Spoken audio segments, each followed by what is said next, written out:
Hello বন্ধুরা, কেমন আছো সবাই? চলে এলাম আবার একটি নতুন ভিডিও নিয়ে। আমার চ্যানেল মেলবং বেঙ্গল ইন মেলবর্নে তোমাদের সবাইকে স্বাগত জানাই। আবার একবার তাসমানিয়া ট্রিপ। এবার যাচ্ছি বাবা মাকে নিয়ে। যতবারই যাই না কেন, তাসমানিয়ার সৌন্দর্যে প্রত্যেকবারই মুগ্ধ হই। যতবারই এক জায়গায় যায় না কেন, প্রত্যেকবার যাওয়ার গল্পগুলো কিন্তু আলাদা হয়। সেই রকমই একটা গল্প নিয়ে চলে এসেছি আজকের ভিডিওতে। আজকের ভিডিওতে তোমরা দেখবে তাসমানিয়ার প্রথম পর্ব। চলো তাহলে শুরু করা যাক। আজকে মার্চ মাসের ৭ তারিখ, শুক্রবার। আমরা অফিস করে বেরিয়ে পড়েছি। সন্ধে এখন ৬টা বাজে। আমাদের ফ্লাইট হলো রাত্রির ৮টায়। একদম শেষ মুহূর্তে এসে বাসে উঠেছি, সেজন্য একসাথে বসার জায়গা পাইনি। সবাই আলাদা আলাদাই বসেছি। স্কাই বাসের দোতলায় বসে চারপাশটা এত সুন্দর দেখা যায়। মেলবার্নের উঁচু উঁচু বিল্ডিংগুলো কি সুন্দর দেখাচ্ছে না এখান থেকে। আমরা এয়ারপোর্টে পৌঁছে গেছি। এসেই চেক ইন করে নিলাম, তারপর সিকিউরিটিও হয়ে গেল। সোমবার এখানে ছুটি আছে লেবার ডের জন্য, সেই জন্য আজকে সিকিউরিটিতে অনেক ভিড়। আমরা গেটের দিকে যাচ্ছি, ফ্লাইট একেবারে টাইমেই আছে। আমরাও আস্তে আস্তে ফ্লাইটে উঠে পড়ছি। এখন ৮টা বাজে, সূর্য অস্ত চলে যাচ্ছে। আমাদের ফ্লাইটও ছেড়ে দিল।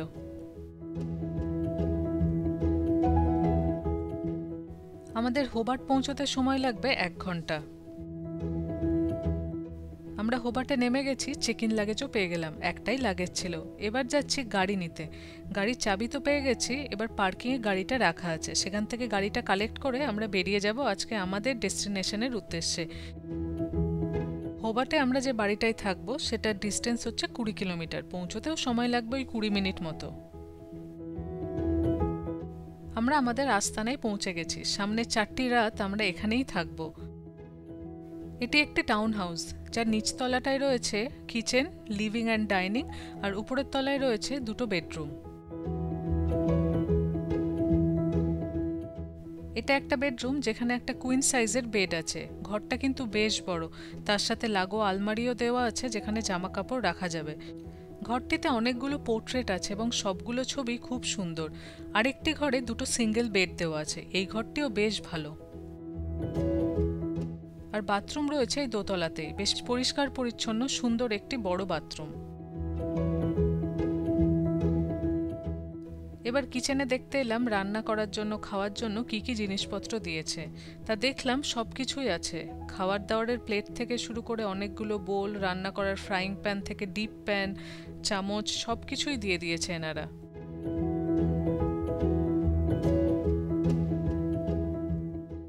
উপরের ক্যাবিনেটগুলোতে সব কাপ রাখা আছে, আর এখানে এক প্রস্থ ছুরি। রাত্রের ডিনারটা বাড়ি থেকেই নিয়ে আসা হয়েছিল। লুচি, আলুর দম, তার সাথে সিমুইয়ের পায়েস। এখানে রাত্রে এসে কি খাবার বানাবো, কোথায় খাবার খুঁজতে যাব, তাই বাবা বলল খাবার দাবার নিয়েই যাব। দুপুরে মা সবকিছু বানিয়েছে আর আমরা নিয়ে চলে এলাম। এখন খাওয়াটা ভালো করেই হয়ে যাবে। যদিও লুচিগুলো একটু নেতিয়ে নুচি হয়ে গেছে ঠিকই, কিন্তু আলটিমেটলি তো বাড়ির খাবার, তাই ভালোই লাগবে খেতে। টিভির সামনে বসে এখন টিভি দেখতে দেখতে লুচি, তরকারি আর পায়েস খাবো। Good morning. ভোর এখন ৬টা বাজে। বাইরের সূর্যটা দেখো সবে উঠছে, আর চারপাশটা কি সুন্দর লাগছে দেখতে। কালকে রাত্রিরে যখন ঢুকেছিলাম চারপাশে তো কিছু দেখা যায়নি। সকালে ঘুম থেকে উঠে মা জানলাটা খুলতেই পেছনের গাছে এইরকম আপেল ধরে আছে। মা তো দেখে দারুণ খুশি, এত কাছ থেকে আপেলের গাছ। নিচতলা একটা খুব সুন্দর ব্যালকনিও আছে। বাইরেটা খুব সুন্দর। এই পাড়াটা বেশ শান্তশিষ্ট, কিন্তু শহরের এক্কেবারে কাছে। আমি আর সৈকত একটু বেরিয়ে পড়লাম কয়েকটা দরকারি জিনিসপত্র কেনার জন্য। এই ডিম, ব্রেড, ব্রেকফাস্টের আইটেম আর কি। তো এখান থেকে দেখলাম উলিস আর কোলস মাত্র ৩ কিলোমিটারের রাস্তা। সামনে তো ইস্টার আসছে, এখন থেকেই ক্রসবান বিক্রি হচ্ছে। একটা ক্রসবান নিলাম, আর আমরা কিছু কলা নিয়ে নিচ্ছি। বেড়াতে বেরোলেও কখনো যদি খিদে পায় আর সামনে যদি কিছু দেখতে না পায়, তাহলে কলা খুব কাজে আসে। আর দেখি কয়েকটা আপেলও নিয়ে নেব। এইবার চলে এসেছি ব্রেডের দিকটায়। দেখো কত রকমের ব্রেড, তার মধ্যে 5 সিডসটা খেতে আমার দারুণ লাগে। চলো সব কেনাকাটা শেষ, এবার বেরিয়ে যাব। জিনিসপত্র কিনে বেরোতেই উল্টো দিকে একটা সুন্দর কফির দোকান আছে, আর সেখানে পাওয়া যাচ্ছে এত সুন্দর সুন্দর দেখতে পেস্ট্রি। তা আমরা ভাবলাম চলো একটা সুন্দর পেস্ট্রি আর একটা কফি ট্রাই করা যাক এখান থেকে। এখানের পেস্ট্রিগুলো পেছনেই বানানো হচ্ছে। দোকানটা সবে নতুন খুলেছে, কিন্তু দারুণ রিভিউ। আমরা সুন্দর দেখতে আমান কোসাঁটা নিলাম।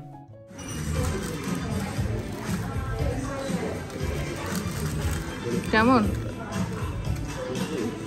লুন লুন লুনটা আমি ভুলে গেছি এখন, জানো? বেকে মনো ডেফিনেটলি ভালো। যে কোনো হচ্ছে ভালোই হতে পারে।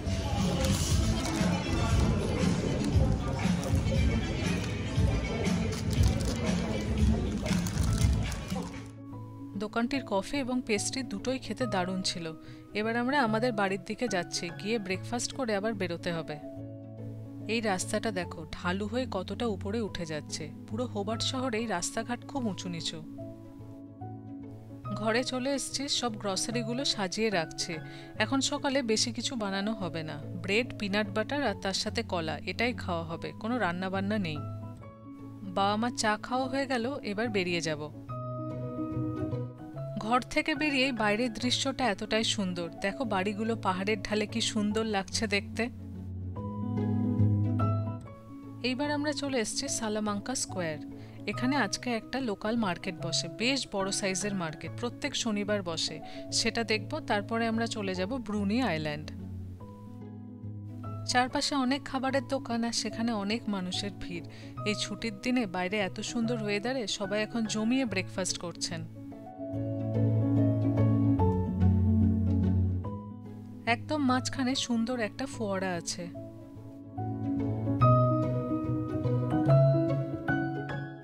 এখানে এই পুরোনো দিনের পাথরের বাড়িগুলো দেখতে এত সুন্দর লাগে। আমরা দাঁড়িয়ে কিছু কিছু ছবিও তুলে নিলাম এখানে।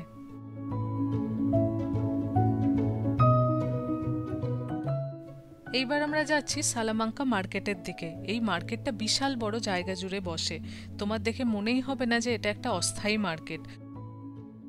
দুদিকে দুটো পাথরের বাড়ির মাঝখান দিয়ে একটা প্রশস্ত গলি। আমরা এটা দিয়ে এগিয়ে যাচ্ছি, সামনেই মার্কেটটা।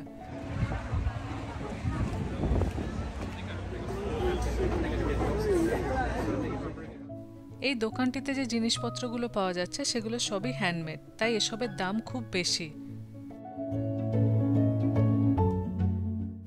এখানে বেশিরভাগ ক্ষেত্রেই লোকাল ব্যবসায়ীরা যারা ছোটোখাটো জিনিসপত্র বানান তারাই উইকলি মার্কেটে আসেন, তাই এখানে অনেক ভ্যারাইটি টাইপের জিনিসপত্র পাওয়া যায়। এই দোকানের জিনিসপত্রে যে কাজগুলো দেখছি তার সাথে আমাদের কাশ্মীরি কাজের অনেক মিল আছে, কিন্তু আমার দৃষ্টি আকর্ষণ করলো এই দোকানটি। এই চাবির রিংগুলোতে দেখো, প্রত্যেকটিতে নাকি একটা করে জ্যান্ত পোকামাকড় ঢোকানো আছে। পাতার মতো দেখতে বিভিন্ন পোকামাকড়, অনেক মৌমাছি টাইপের পোকামাকড় দিয়ে এক একটা বড় বড় ফ্রেমিং করা। এরকম দোকান আমি আগে দেখিনি। এই দোকানটিতে পাওয়া যাচ্ছে সব হ্যান্ডমেড সাবান, প্রত্যেকটি সাবানের দারুণ সুন্দর সুন্দর গন্ধ। এখানে রয়েছে কাঠের তৈরি ছোট ছোট বিভিন্ন ধরনের জিনিস, গিফট করার জন্য এই আইটেমগুলো খুব সুন্দর। খাবার দরকার নেই। কাঠের তৈরি এই ছোট্ট মুরগিটা দেখো কি কিউট না দেখতে। আর এপাশে দারুণ গ্লেজওয়ালা আপেল, নাশপাতি, সেগুলোও দেখতে দারুণ লাগছে। দেখো এই মেলায় কি ব্যাপক ভিড়, খুব জোরে যে হেঁটে যাবে তার কিন্তু সুযোগ নেই। এপাশে দেখলাম বিভিন্ন ধরনের চাটনি পাওয়া যাচ্ছে, আর এখানে দারুণ সুন্দর সুন্দর ঠান্ডায় পরার জুতো, পা একেবারে গরম থাকবে। এই জিনিসটি একেবারেই নতুন, কিরকম কার্তুজ দিয়ে বানানো, যেন কামান।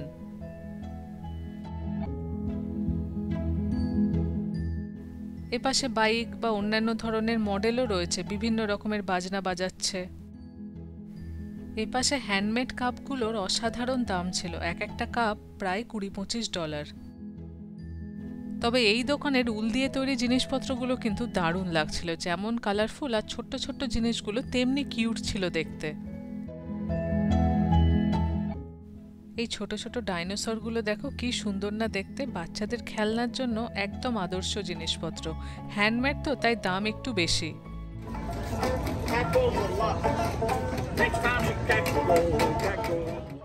এখানে একটা মিউজিয়ামে দেখলাম 1924 এখানে কি সুন্দর সুন্দর দোতলা ট্রাম চলতো। সালামাঙ্কা মার্কেট ঘুরতে ঘুরতে বেলা প্রায় 10টা বেজে গেল।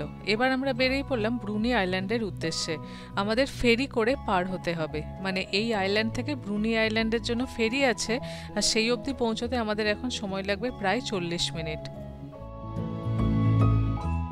তোমরা তো সবাই জানো অস্ট্রেলিয়া একটা দ্বীপ রাষ্ট্র, আর তাসমানিয়া হলো অস্ট্রেলিয়ার একেবারে নিচের দিকে। আমরা ম্যাপে যে একদম ছোট্ট একটা বিন্দুর মতো, সেটা হলো তাসমানিয়া, মানে সেটা আরেকটা দ্বীপ। আর এই তাসমানিয়ার অন্তর্গত খুব ছোট্ট একটা দ্বীপ হলো ব্রুনি আইল্যান্ড। আমরা এখন ফেরির জন্য লাইনে দাঁড়িয়ে পড়েছি, গাড়ি আস্তে আস্তে এগোচ্ছে। চারপাশে দৃশ্যটা দেখো কি সুন্দর লাগছে দেখতে।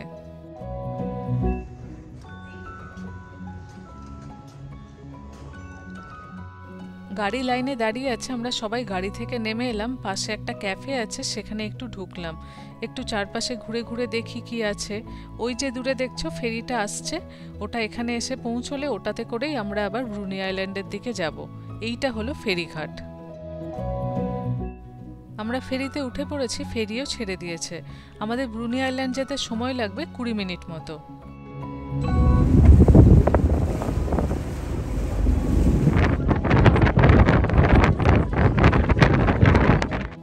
দেখতেই পাচ্ছ সবাই গাড়ি থেকে নেমে এই সুন্দর রোদের মধ্যে দাঁড়িয়ে আছে। চারপাশটা এত সুন্দর লাগছে দেখতে, দূরের পাহাড়গুলো। আমরা এবার পৌঁছেই গেছি। সামনে ওই পাটাতনটা নেমে গেলেই পরপর সব গাড়িগুলো বেরিয়ে যাবে। আমরা 2-3টে গাড়ি পরে দাঁড়িয়ে আছে। এই হলো ব্রুনি আইল্যান্ড। এখন আমরা গাড়ি নিয়ে যাচ্ছি ব্রুনি আইল্যান্ডের উপর দিয়ে। আইল্যান্ড, কিন্তু এখানকার রাস্তাঘাট, চারপাশের পরিবেশ এত সুন্দর, ইনফ্রাস্ট্রাকচারের তেমন কোনো সমস্যা নেই। এইটা হলো গ্রেট বে। এর চারপাশটা এত সুন্দর লাগে, মাঝখানে জল আর চারপাশ ঘিরে রয়েছে পাহাড়। অসাধারণ লাগে এই জায়গাটা। আজকে তো ঢেউ নেই, আগে যখন একবার এসেছিলাম কি ঢেউ ছিল।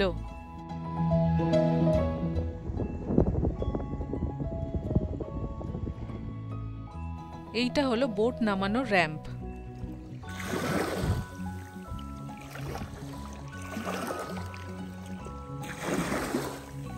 জল দেখলে তো কিরকম কাঁচের মতো পরিষ্কার, নিচের সব পাথর দেখা যাচ্ছে। এখানে দেখো কত ঝিনুক। জল অ্যাকচুয়ালি অনেকটা নিচে নেমে গেছে, তাই এই পাথরের ফাঁকে ফাঁকে অনেক ঝিনুক আটকে গেছে।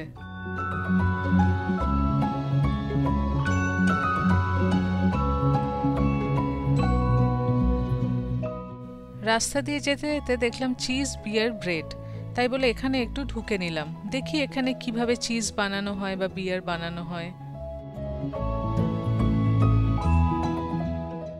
ভেতরে ঢুকে বুঝলাম চকলেট ফ্যাক্টরির মতো এখানে বানানোটা দেখানো হয় না, মানে প্রসেসিং কিভাবে হয় সেগুলো দেখানো হয় না। এখানে তুমি বসে খেতে পারো কিংবা কিনে বাড়ি নিয়ে যেতে পারো। আমাদের কিছু কেনার নেই, তাই আমরা বেরিয়ে এলাম।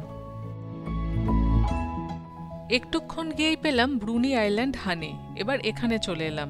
এখানে আগেও একবার এসেছিলাম। এখানে কিন্তু এনারা পেছন দিকটায় মৌমাছি চাষ করেন।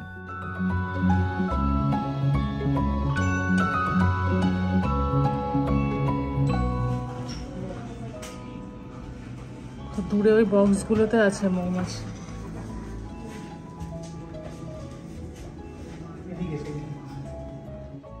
ভিজিটারদের স্যাম্পল দেখানোর জন্য একটা বক্সের মধ্যে মৌমাছি এইভাবে রেখেছেন। এইখানে বিভিন্ন সাইজের মধু বিক্রি হচ্ছে, তবে এখানে যে একরকম মধু পাওয়া যায় তা কিন্তু না। যেখান থেকে মধুগুলো কালেক্ট করা হয় তার বেসিসে এক এক রকমের মধু এখানে পাওয়া যায়। আজকাল তো মানু কাহানির অনেক জনপ্রিয়তা বেড়েছে, তাও কিন্তু এখানে পাওয়া যায়। এখানে মধু এবং মোম থেকে তৈরিও বিভিন্ন রকমের পানীয় বা অন্যান্য জিনিসপত্রও কিন্তু বিক্রি হয়, যেমন সাবান কিংবা লিপ বাম বা ক্রিম এইসব।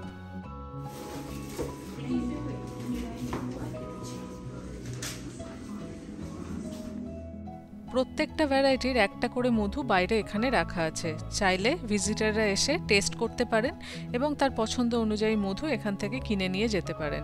আমরাও এখান থেকে মধু টেস্ট করে নিলাম।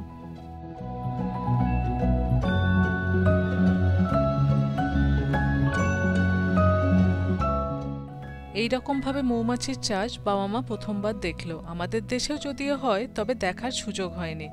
এইবার আমরা চলেছি ব্রুনি আইল্যান্ডের মূল আকর্ষণের দিকে। রাস্তায় এখন এই কালো কালো আর লাল লাল বেরিজগুলো প্রচুর পরিমাণে রয়েছে। আমরা গাড়ি থেকে নেমে পড়েছি, ওই উঁচুটা অবধি আমাদের উঠতে হবে। এখন বাবা মাকে নিয়ে সিঁড়ি দিয়ে আস্তে আস্তে উপরের দিকে উঠব। আস্তে আস্তে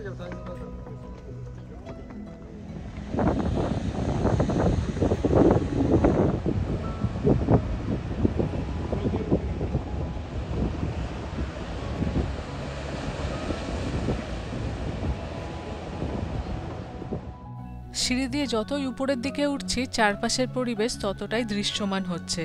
জলের উপর আলো পড়ে কি চিকচিক করছে দেখো। এখান থেকে দৃশ্যটা দেখো, সামনে পাহাড় আর দুদিকে সমুদ্র মিলিত হয়েছে। আমরা ওই পার্কিং লট থেকেই সিঁড়ি দিয়ে উপরে উঠে এলাম, অনেকটা উঁচু কিন্তু। এই ব্রুনি আইল্যান্ড নেক লুকআউটটি ট্রুগানিনি নামক মহিলা স্মৃতির উদ্দেশ্যে ডেডিকেট করা হয়েছে। উপরে উঠে এই অসাধারণ ব্যাকগ্রাউন্ডে আমরা কিছু ছবি তুলে নিলাম।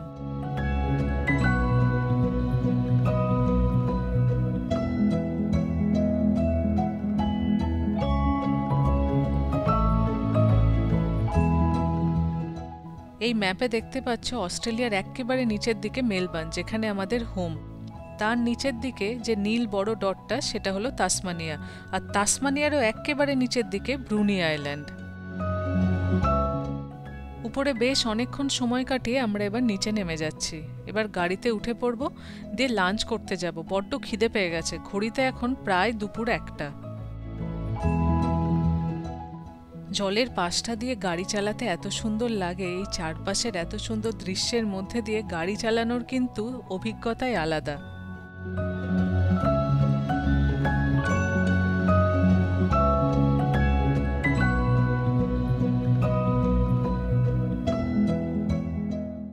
এইবার আমরা চলে এসেছি অ্যাডভেঞ্চার বে। এই জায়গাটাও না খুব সুন্দর, এখানে সমুদ্রের ধার দিয়ে হাঁটলে দারুণ লাগে।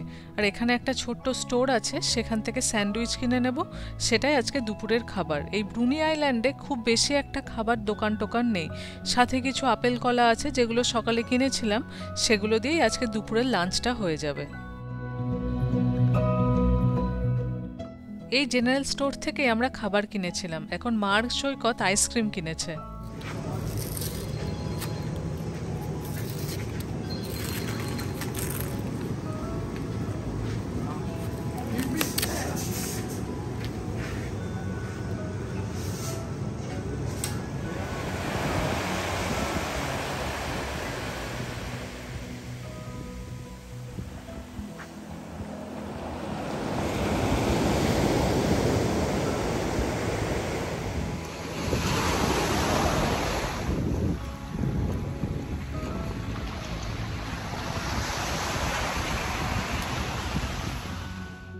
খাওয়া দাওয়ার পর বেশ খানিকক্ষণ হাঁটলাম, সমুদ্রের ধার দিয়ে হাঁটতে খুব ভালো লাগছিল।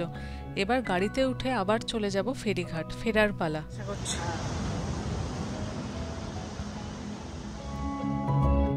গাড়িতে ওঠার আগে দেখতে পেলাম এই ছোট্ট খরগোশটা, এগুলো বুনো খরগোশ।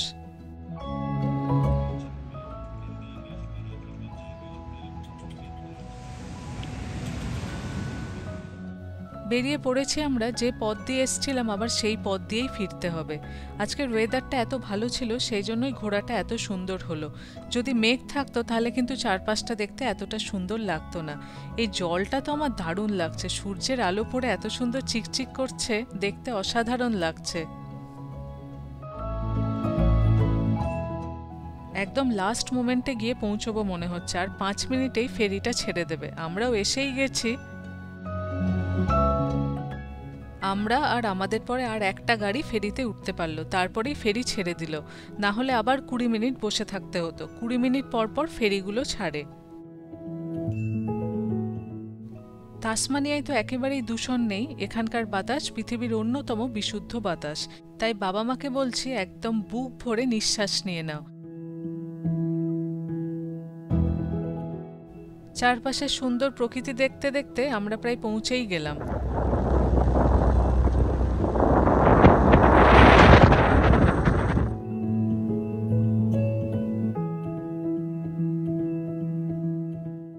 আমরা ফেরি থেকে নেমে পড়েছি। এখন হোবার্ট শহর যেতে সময় লাগবে প্রায় 40 মিনিট।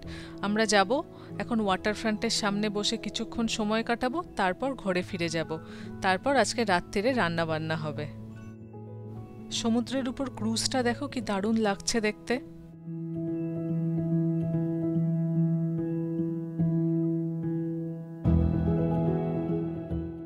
এই হোবার্ট শহরের প্রাণকেন্দ্রই হলো এই ওয়াটারফ্রন্ট। এর চারপাশে রয়েছে অসংখ্য সুন্দর সুন্দর রেস্তোরাঁ, আর এখানেই জনসমাগম সব থেকে বেশি হয়। এখানে চারপাশে অনেকগুলো প্রাইভেট নৌকাও লাগানো আছে। এই ওয়াটারফ্রন্টের চারপাশের রাস্তাটা এত সুন্দর করে বাঁধানো, পুরো রাস্তাটা হাঁটলে খুব ভালো লাগে এই বিকেলবেলা। বিভিন্ন রকমের ছোট বড় বোট চারপাশে লাগানো আছে। এক একটা বোট প্রাইভেট, আবার কোনোটা হয়তো সরকারি কাজেও ব্যবহার করা হয়। আর দূরে যে বাড়িগুলো দেখছো সেগুলো প্রায় 100 বছরের পুরনো, কিন্তু এখনো কত সুন্দরভাবে মেনটেন করা হয়েছে।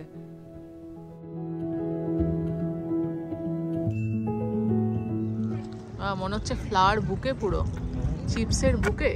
ও my god, chips are looking like a wow.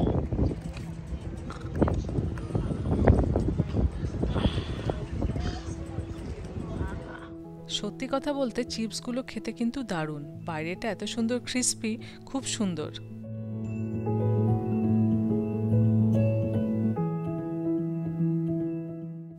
এইবার এই দিকটা দিয়ে একটু হাঁটবো। দেখো এখন চারপাশে কত লোক, পার্কিং পুরো ভর্তি। একটা পার্কিং পেতে আমাদের বেশ খানিকটা সময় লেগেছিল। আর এই যে ডান দিকের পাবগুলো দেখছো সেগুলো সব ভর্তি। চারপাশে গাছপালা দিয়ে জায়গাটা এত সুন্দর করে সাজানো, হাঁটতে খুবই ভালো লাগছে। সামনের এই বাড়িটা যেন বইয়ের পাতা থেকে তুলে আনা, একদম ছবির মতো সুন্দর, অথচ কত পুরনো। বাড়িতে সেই ভাত বসিয়ে দিয়েছিলাম, আর রান্না হবে চিকেন। আলুগুলো ভাজতে বসিয়ে দিয়েছি। পেঁয়াজ আর রসুনটা ভালো করে কুচিয়ে নিয়েছি। এখানে বাটার কোনো ব্যবস্থা নেই। বাড়ি থেকে চাল, কিছু মশলা নিয়ে এসেছিলাম, কিন্তু হলুদটা নিয়ে আসা হয়নি। যা মশলা এনেছি তাই দিয়েই রান্না করব, যা হবে তাই হবে। চিকেন আর টমেটোর একটা ক্যান আজকে সকালেই নিয়ে এসেছিলাম। সব কিছু দিয়ে ভালো করে কষিয়ে জল তো ঢেলে দিলাম, দেখা যাক কেমন খেতে হয়। চলো তাহলে আজকের ভিডিওটা এখানেই শেষ করছি। আজকের এই ভিডিও তোমাদের কেমন লাগলো আমাকে কিন্তু অবশ্যই জানিও। ভালো লাগলে একটা লাইক করে দিও, আর আমার চ্যানেল যদি তোমাদের ভালো লাগছে তাহলে প্লিজ সাবস্ক্রাইব করে পাশে থেকো।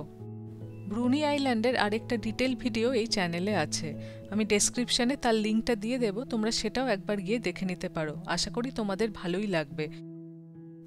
চলো এবার আমরা খেতে বসে পড়ি। সারাদিন তো ঠিক করে খাওয়া হয়নি, এই রাত্রির এখন গরম গরম চিকেনের ঝোল ভাত খেতে কিন্তু দারুণ লাগবে। তোমাদের সাথে খুব শিগগিরই দেখা হচ্ছে পরের ভিডিওতে। সবাই খুব ভালো থেকো, টাটা।